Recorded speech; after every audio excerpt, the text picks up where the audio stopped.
मी काल आलो आणि मी बघितलं तर शपथ मला भरून आलं, मला रडायला आलं. आज आपण चाललोय माझं जुनं घर बघायला. हे जुनं घर म्हणजे फक्त हे जुनं घर नाहीये, याच्यामध्ये माझ्या बऱ्याच आठवणी जोडलेल्या आहेत.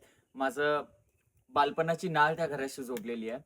आणि हे जे घर आहे, हे घर माझ्या आजी आजोबांच्या वेळीच आहे, म्हणजे त्यावेळी बांधलेलं आहे. तर याच्यामध्ये माझे कझन झाले किंवा आमच्या घरातले बाकीचे लोक, यांचा जन्म झालेला आहे त्या घरामध्ये. तर चला मी तुम्हाला दाखवतो ते घर. तर ही चौकट आहे, जुन्यातली आमचं हे घर. आता तुम्ही बघू शकता, हे घर पूर्णपणे मोडायच्या याला आलेले आहे आतमध्ये. आणि इकडच्या साईडला पूर्णपणे मोडलेलं सुद्धा आहे, म्हणजे खाली पडलंय पूर्ण. ती तिकडे आमची भिंत आहे, माझ्या नवीन घराची भिंत आहे, हे त्याच्यावरती ते खाली पूर्णपणे मोडून पडलेलं आहे. मोठे बाबांनी हे घर जपण्याचा खूप प्रयत्न केला होता, पण नाही झालं, त्यांना नाही जपता आलं. खूप प्रयत्न करत होते बाबा त्यासाठी, पण नाही करता आलं. आता याच्यामध्ये आल्यानंतर ही नाही, ही मधली चौकट आमची आहे.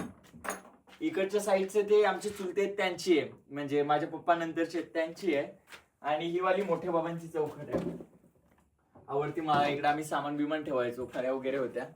इथं खाली इकडच्या साईडला पूर्ण तिथपासून ते इथपर्यंत मोठ्या बाबांची गुरं असायची. इथं आमच्या 1-2 म्हशी असायच्या.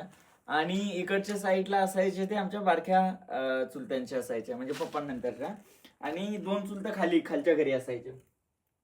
तर हे फक्त घर नाहीये, ह्या घरासोबत माझं बालपण जे आहे ते गेलेलं आहे. या घरात माझं बालपण गेलेलं आहे. मी या वटीवरती बागडलेलो आहे. ज्या वेळी गावी आलो मी या वटीवरती बागडलेलो आहे. इकडे आमच्या चुलत्यांच्या मुली असायच्या, इकडे मी असायचो, माझ्या बहिणी असायच्या. आम्ही खूप या ओटीवरती वगैरे खेळलेलो आहे. याला हॉल नाही, ओटी म्हणायचे गावच्या भाषेमध्ये. आणि आतमध्ये चुली आहे, तुम्हाला दाखवतो या तुम्ही. इकडच्या साईडला आल्यानंतर ही मध्ये आमची चूल आहे.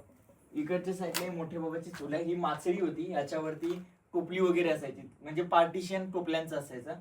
तिकडच्या साईडला मोठ्या बाबाची चूल आहे. आणि हा उतू आहे, याच्यामध्ये माणसं पावसात वगैरे आली की घोंबड वगैरे सुकत घालायचे. अजून ही आमची त्या चुलत्यांची चूल आहे.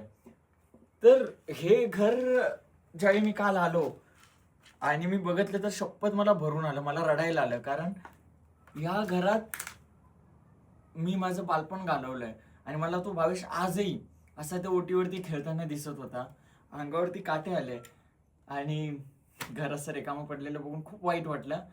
पण होतच असं की चिमणी मोठी झाल्यावर तिला घरटं सोडून जावंच लागतं. तसं ज्यावेळी आपण आधुनिक गोष्टींकडे जातो त्यावेळी जुन्या गोष्टी आपल्याला सोडाव्याच लागतात. थँक्यू.